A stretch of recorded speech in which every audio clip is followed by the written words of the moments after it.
Greetings, everyone. This is Bill Fairman. Um, we're going to talk about the current market and what we can expect. We are broadcasting, I'm broadcasting live from the airport in Charlotte, and Wendy's broadcasting live from a hotel in Dallas.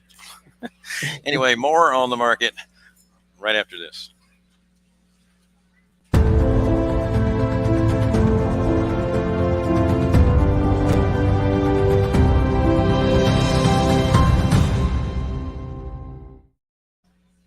I felt Well, like you should have said that we're in beautiful downtown Burbank.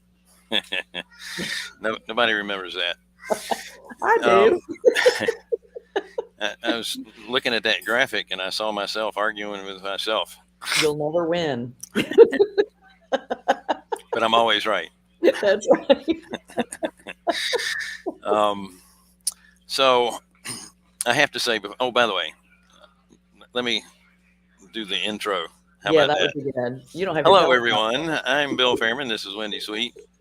Thank you for joining us on the Real Estate Investor Show. Hard money for real estate investors. We are Carolina Capital Management. If you are interested in borrowing any money for a real estate project in the Southeast, go to carolinahardmoney.com and click on the Apply Now tab. If you are a passive investor looking for passive returns, then click on the Accredited Investor tab. Don't forget to like, share, subscribe, hit the bell, and also, this is very important, sign up for Wednesdays with Wendy. That's right.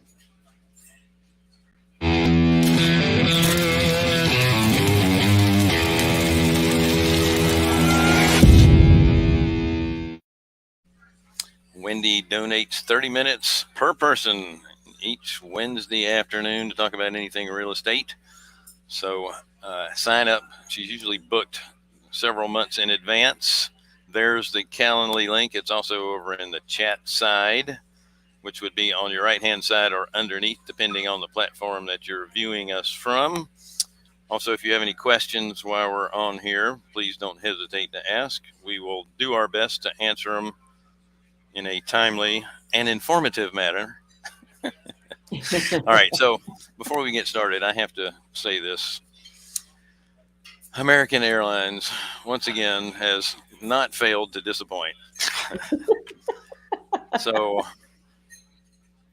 I get to the airport early when I'm traveling, so I can do this live shot, and I typically will do it in the Admirals Club because they have a little business cubicle that I can get in and have a little bit of privacy when I'm doing a live shoot, so to speak. But they have the big giant one closed, and they never notified me that it was going to be closed. So I go to the little one and I can't get in because there's too many people. So then I have to trek all the way across the airport to the Centurion where I still didn't get what I wanted to in the first place. But it's a beautiful surrounding, Yes, and the food is much better. It's just a lot further away from my next flight. There's something funky on the ceiling, though. That's interesting. Those are little leaves that are decorations around the lights. I don't know. Somebody spent a bunch of money. Very nice. I'm here in Dallas because I'm out early for Freedom Founders, but I came out the day before yesterday so that I could look at a new self-storage facility that we're buying, and it's amazing to me how much self-storage mirrors just a regular old fix and flip and how you look at it. Mm-hmm. When you're thinking about the due diligence and how it works, it's amazing to me how it really mirrors. It's just a few more zeros is what I tell people. But even in this dinky little town that we're looking in, it's amazing to me too how well self-storage does across America. I'm just blown away by how much stuff we Americans have and continue to store. And it doesn't matter what your demographic is. It doesn't matter what your income is. It's everybody's a player, and it's or a potential client, I should say. Sure. It's just it's amazing. I can't wait for us to dig deeper on this. Well, too many people are um, emotionally attached to stuff, Mm-hmm. and especially if it's stuff that was in the family for years, and perhaps it was passed down to you. You don't really have a place for it, but it's got memories, and you don't want to get rid of it. Yeah. And so it's a good business to be in. We will. Um, and Scott mentioned this earlier. It's a good idea. We're going to do a show dedicated to the due diligence that we did on these two properties that we're looking at. They're two completely different types of properties. We're Mm-hmm. buying them at the same time, or at least at this point, we are going through the due diligence. Our intention is to buy them. We may or may not, but at this point, that's our intention. And then we'll do a show on how we went through the due diligence process and whether we chose them or not, what the process is. Right. Well, one of them I have to do. My 1031 exchange is wrapped up in it. So, Okay, do you know what a tease is? yeah. You're ruining it. Yeah. Well, I can't tease the 1031 people. Well, they're not our viewers. That's right. That's So right. It's interesting. Very interesting. let's do a little breaking news, shall we?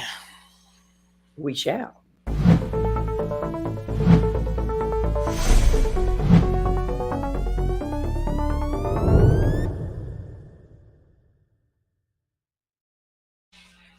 So 30-year fixed mortgage rates are only 10 basis points short of 4%. Ouch. I know that sounds like ouch, right?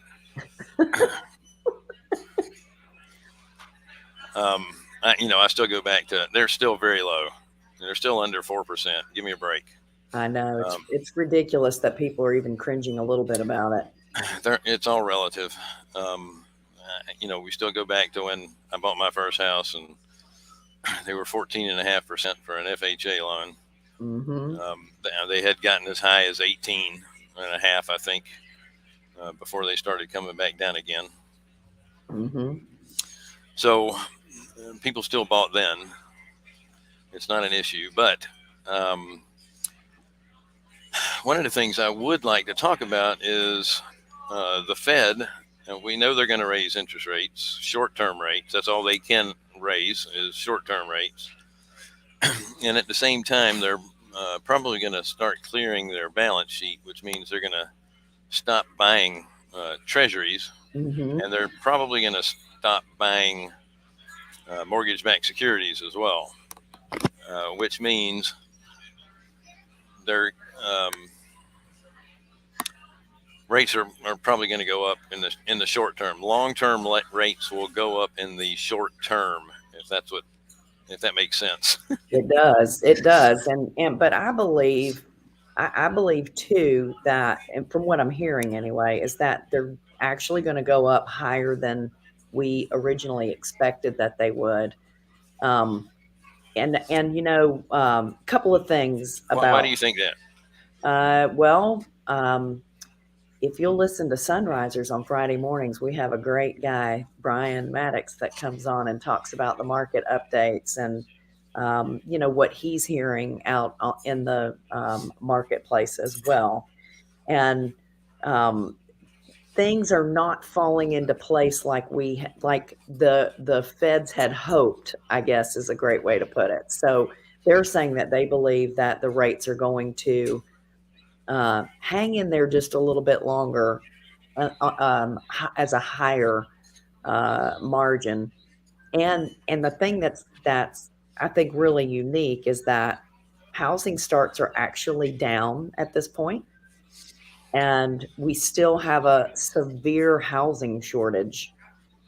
So, what does that really mean in our market? Does it mean that real estate is going to continue to grow and appreciate like it has? I don't know. We're kind of in a situation we haven't ever really been in before. The other thing too is, the big 7.5 inflation rate that we're seeing, we know that, the government has been manipulating true inflation for years, the numbers that they're using.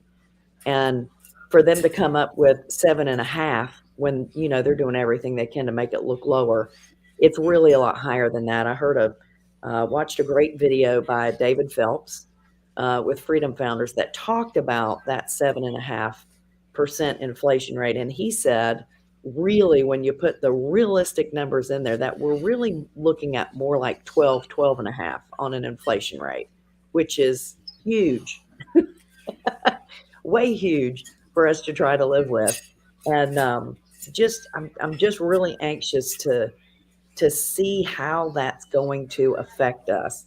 I heard another person say that the supply chain isn't going to change much very soon either, and that's another big problem, falling into these high interest rates and that kind of thing. So, Well, go ahead. no, no, no. I was going to let you finish there just for a second because while while I may not be able to attend sunrisers all the time, I know you read. You're a big boy. I also have aligned with Brian because I Oh, texted him yesterday get to direct get his news. beat on it. See, Yeah. I don't have to attend the meetings. I just text him. Um, so what I hear is that while short-term rates will definitely be going up, it's not going to help inflation. Inflation is going to continue because there's a lot more to inflation. We have a whole bunch of government spending that's still in the system, and it takes a while for that to work through. You have too much Yes. money chasing too few goods. We also Yes. have a supply chain issue, so that makes the goods and services, um, the demand for those even higher because Yes. there's a shortage of that. And you're going to have the same thing with the housing. Um, Randy Vetter was kind enough to send me over a link to interview with president of the National Builders Right. Residential Builders Association, Hmm. and he was mentioning that it's taken 3 to 4 months to get supplies, appliances, cabinets.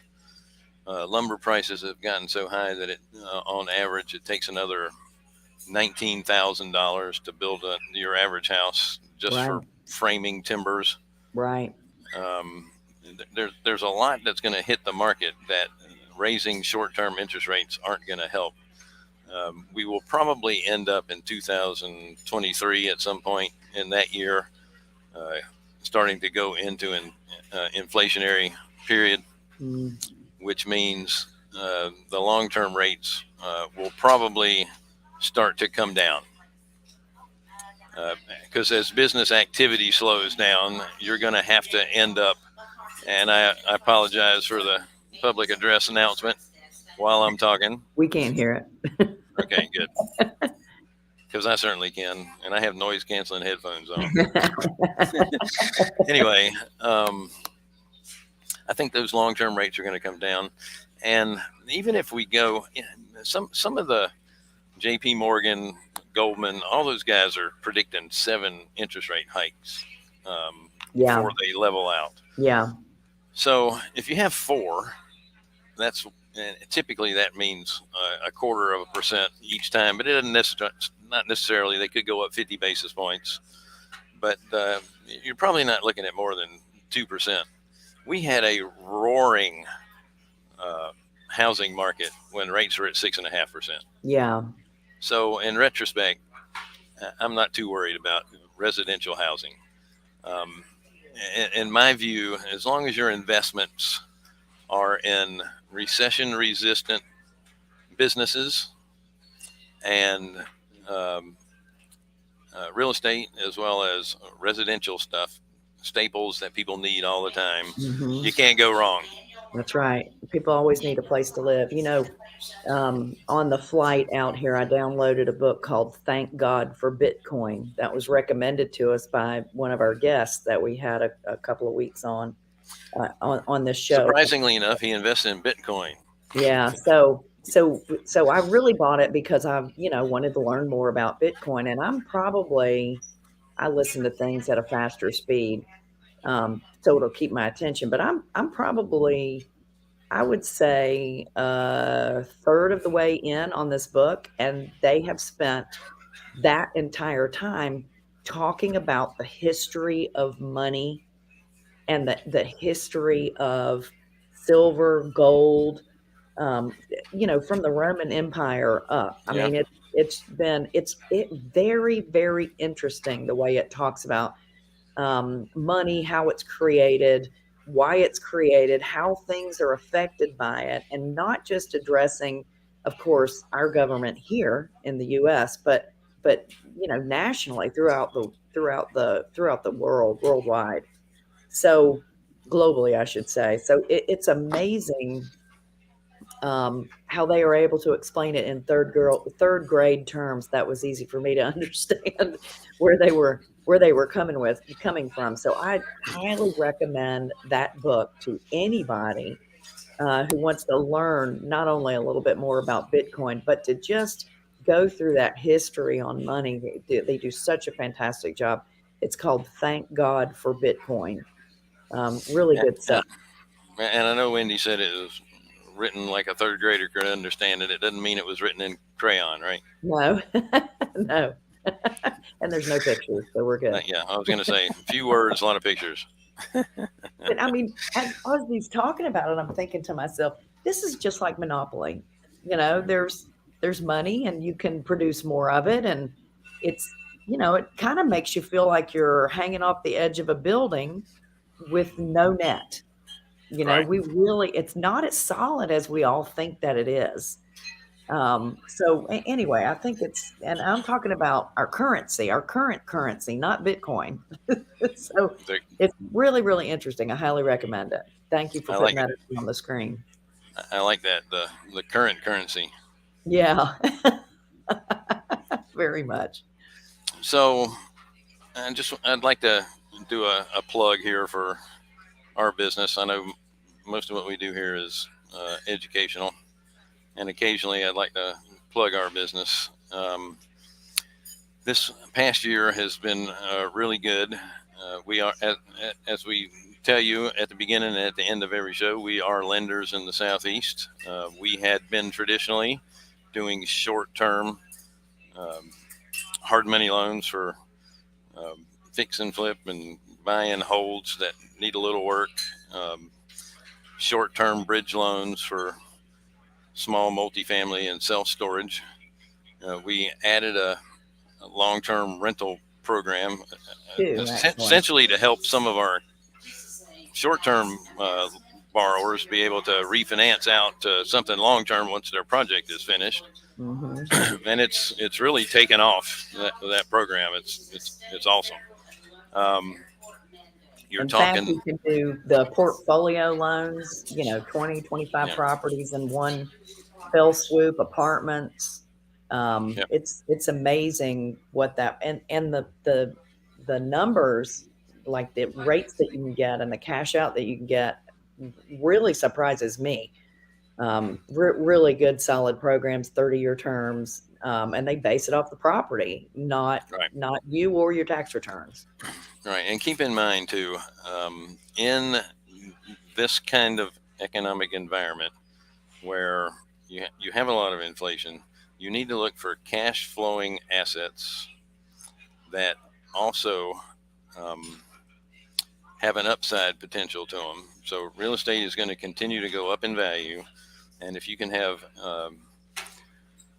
an asset that goes up in value that pays you an income along the way, at the same time, if you have it levered or if you have debt on it and that debt is fixed for a long period of time, you're paying it with today's dollars 10, 15, 20, 30 years down the road. Mm-hmm, So mm-hmm. that's a great hedge against the inflation, Right, right? right. And they actually address all of that in the book I was telling you about earlier, about the value of money now versus that same amount of money, that value down the road, and how important it is to be able to the how it is better to just use other people's money Right. and use your cash to invest in more. But you need to use it wisely. You don't want to over lever a property. In 2008, that's what happened to a lot of investors, that you were able to get 100% financing on investment property. That's crazy. Right. Um, you need to be no more levered than 75% loan to value. So I'm being forced to wear my mask while I'm talking. So That's why I yes. left the Admirals Club So yesterday. They kept anyway, telling me as the same thing. I'm going to wrap this up. Thank you so much for joining us on the Real Estate Investor Show. Hard money for real estate investors. We are Carolina Capital Management. We are lenders in the Southeast for real estate investors. I'll be so damn happy when this is over with.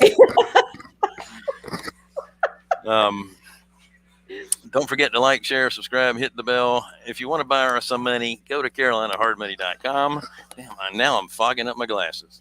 Just don't wear it, Billy. They're not going to kick you out in front of people. Yeah, well, anyway, what else is left? If you're a passive investor, go to carolinahardmoney.com and click on the Accredited Investor tab.